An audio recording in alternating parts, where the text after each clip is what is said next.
in the essay, you really should discuss the most important part, which is writing the thesis statement. Now, as you may know, I love history, and I could go on and on about pirates, where and when they operated, who they fought, and why they fought. But if I just told you everything I knew about the subject, that wouldn't really be any different than reading a Wikipedia article on the topic. Rather, what would make it worth your time to listen to me is if I try to make a point with the information that I had. This would be the argument in the essay, trying to make a point.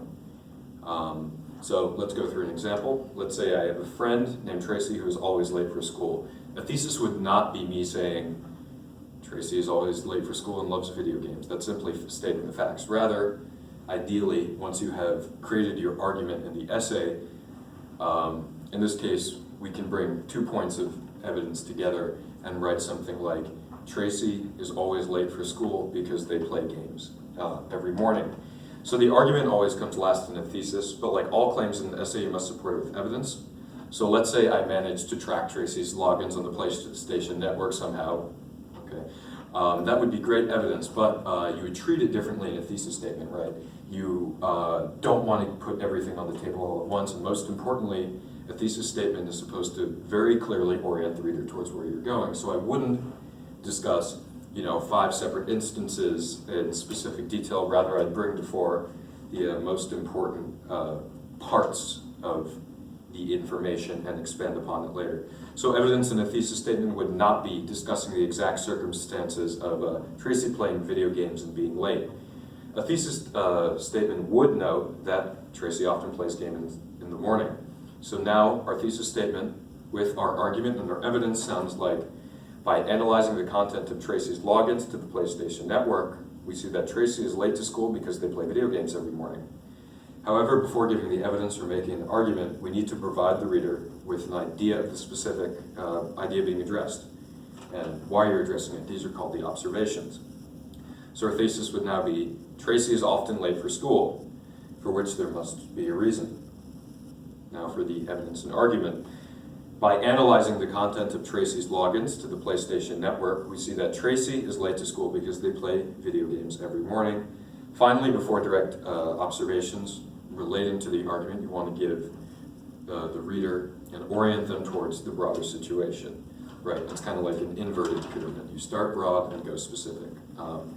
So now, our thesis would read, Tracy is a friend of mine who I have class with in the morning and is often late for school, for which there must be a reason.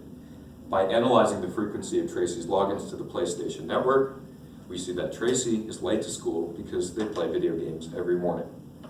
Now, in order, we have the 4 elements of a thesis statement: context, observations, evidence, and argument. Essentially, the context and observation show the reader that there is and should be an argument to be made. And the argument and evidence provide the reader with a clear idea of the direction the essay will be going in without over-explaining what you'll cover later on. So, order, again, it's context, observations, evidence, and argument. Now let's try remembering this using this mnemonic. Carl often eats apples. Repeat after me. Carl often eats apples. So, Carl is context. Often is observations. Eats is evidence. Apples is argument. Carl often eats apples. Repeat after me, please. Carl often eats apples. Context, observation, evidence, argument. Context, observation, evidence, and argument. So what does context mean, or what does context stand for in the mnemonic? Carl. Carl, yes. And observations. What? Often. Often. Right. And evidence? Eats. Great. And A is for argument. So one more time. Carl, context. Often, observations. Eats, evidence. Carl often eats apples. Argument. Carl often eats arguments. And finally, to review what each part does one time more in order. Context shows the reader the general circumstances of the argument you will discuss. Observation shows the reader the specific circumstances your argument will discuss. Evidence introduces the evidence you will use to prove your argument. which is the point you're trying to make in your essay. All right, awesome. Now you know how to write a thesis statement. Thank you.